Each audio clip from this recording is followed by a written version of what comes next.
Mr. Lee, before you came, I had already done the introduction, described to them what we were celebrating on our 7th anniversary. I thank Mr. Kwok Kun Hong, Wilma, and Mr. Ron Sim for supporting our China-India Research Initiative. And I also said that we are greatly honored to have you speak for the first time as a distinguished fellow at our school. To save time, we've told them that we have collected the questions in advance from the students and the audience. So, Mr. Lee, with your permission, I'll pose the first question to you. As you know, most of our students at the Lee Kuan Yew School have come here to find out how to achieve good governance. Singapore has been blessed with good governance for several decades now. You've written about the subject several times. At the same time, in the recent financial crisis, the world was surprised that even developed countries in America and Europe have faced serious challenges in sustaining good governance. How have your views on good governance been shaped by recent developments, especially in Europe and America? I think good governance doesn't mean you can overcome any crisis. All it means is you've got a system in place which under normal conditions can correct itself. But in critical times it may just tip over. So in a crisis, it doesn't help you? No. We actually had a student from France in our school. Her name is Rashid. And the question was, do you have any advice in the context of a weakening French economy, since you're going to be launching the French edition? What advice do you have for France? It's from a French student. The French edition has nothing to do with the French economy. I'd rather not answer the question. Okay, we have actually lots of questions from our students, Mr. Lee. And I'm going to begin with a question from a student from Rwanda, Yvette Ingabire, who said that she recently heard and agreed with the statement that good governance happens when there's a congruency between leaders' personal vested interests and national interests. And her question to you is, when you were growing up, did you ever dream of yourself becoming a recognized global statesman? When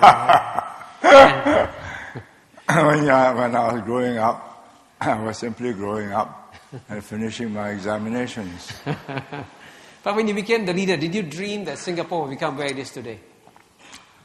No, but what I did was to catch every wind that came along. And we are a reflection of the forces at work in the world. And we use all the forces that came our way to our advantage.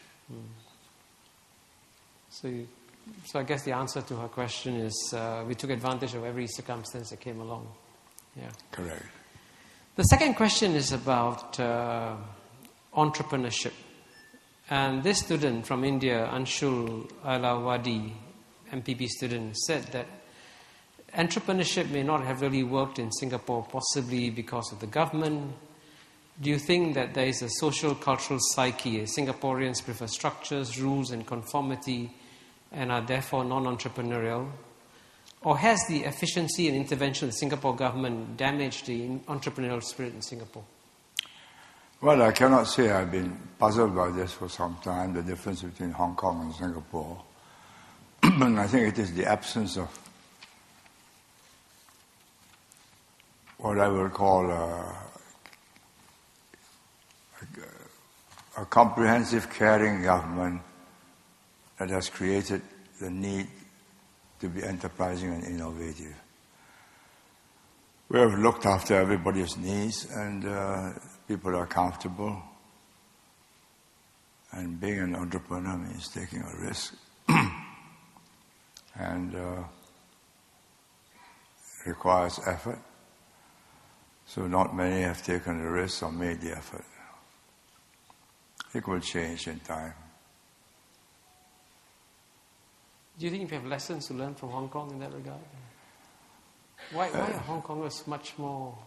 Because they came from the coastal provinces of China. The entrepreneurs who were running away from the communists.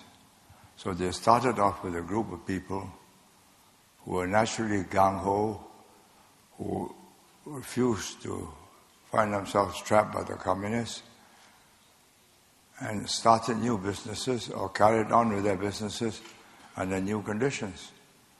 So they had a group of people, and later on their descendants, and they created that culture which attracted more people into entrepreneurship.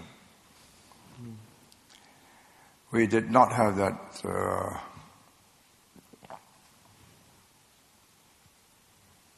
a selective group of people who were already entrepreneurs and who came on board because they were being chased out by the communists or escaping from the communists.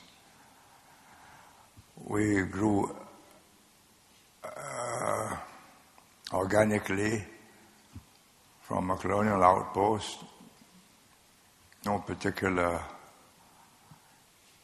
elite, entrepreneurial elite, and it would take a long time to create one. To be an entrepreneur, you must have the qualities of a Bill Gates or a Dell. In other words, high energy levels, thinking out of the box, and persistence in trying again after every failure. I have a related question from my colleague, Dr. Astrid Tuminas. She says, Singapore is now trying to make a concerted effort to enhance innovation and creativity. And how do you think we are doing in that dimension? And what more measures can Singapore take to become more innovative? I think if they can think of anything, please tell the government. So we get them to make some suggestions to the government. The next set of questions I have, Mr. Lee, is actually about Singapore's politics and Singapore's political system, and there are some sharp questions here. There's a student from Indonesia, Fika Fauzia, MPP. How is it all the questions are coming from foreigners? Well, I do have some questions of Singaporeans. But, no, I do not want to have to answer foreigners' queries all the time. I think a certain amount of interest and curiosity by foreigners is legitimate. But I'd like to answer what Singaporeans want to know. Yeah. Because they are my responsibility. Yeah. But I think